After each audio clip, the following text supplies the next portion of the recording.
टिल्लू और बिल्लू जेल में 4 साल की सजा काट रहे हैं, लेकिन बिल्लू का प्लान तो कुछ और ही है। उसकी नजर जेल से बाहर जाने वाले पाइप पे है, जो जेल की छत से बाहर की टंकी को जोड़ता है। हम इस पाइप से जेल के बाहर जा सकते हैं। अरे लेकिन ये पाइप सिपाही के कमरे के ऊपर से जाता है। पाइप पे लटकते ही हमारे पैर उसकी खिड़की से दिख जाएंगे। हाँ, पर अगर हम लटकने के बजाय चल के जाएं तो सिपाही की नजरों से बच सकते हैं। वाह गुरु, आप तो बड़े स्मार्ट हो।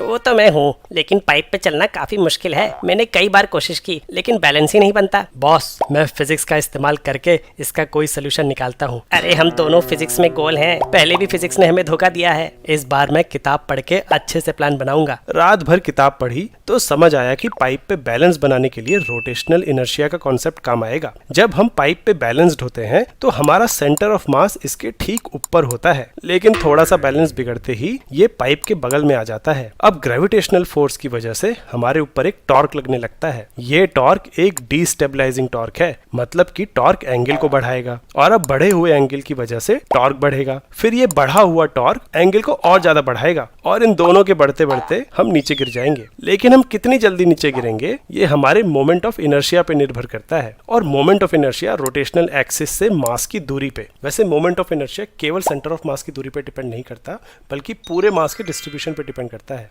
लेकिन हमारी कहानी के लिए इसको ऐसे मान लेते हैं। ज्यादा मोमेंट ऑफ इनर्शिया मतलब धीरे धीरे रोटेशन चालू होगा, और कम मोमेंट ऑफ इनर्शिया मतलब जल्दी से। इसलिए जब हम रस्सी या पाइप पे डंडा लेके चलते हैं तो हमारा कुल मोमेंट ऑफ इनर्शिया बढ़ जाता है। ये बढ़ा हुआ मोमेंट ऑफ इनर्शिया बैलेंस बिगड़ने पे रोटेशन को रेजिस्ट करता है, जिससे एक डायरेक्शन में गिरने का टाइम बढ़ जाता है और चलने वाले को वापस संभलने के लिए ज्यादा टाइम मिलता है। टिल्लू ने खुश होकर ये आइडिया बिल्लू को सुनाया। मैं क्या सर्कस वाला दिखाई देता हूँ? ये अभी भी काफी मुश्किल है, कुछ और आसान सोचो। एक और तरीका पढ़ा था मैंने। क्या? Centre of mass he change कर देते हैं। अगर हम ऐसी सॉलिड रॉड का इस्तेमाल करें और इसके दोनों सिरों पे कुल वजन अपने वजन से ज्यादा रख दें तो हमारा सेंटर ऑफ मास पाइप के नीचे आ जाएगा। ऐसा होने से अगर हमारा बैलेंस बिगड़ेगा तो सेंटर ऑफ मास हमारे झुकने की उल्टी डायरेक्शन में जाएगा। लेकिन अब ग्रेविटी की वजह से इसके ऊपर एक रीस्टोरिंग टॉर्क लगेगा, मतलब एंगल बढ़ने पे टॉर्क तो बढ़ेगा, लेकिन ये टॉर्क अब एंगल को कम करने का काम करेगा और हम दोबारा स्टेबल पोजीशन में आ जाएंगे।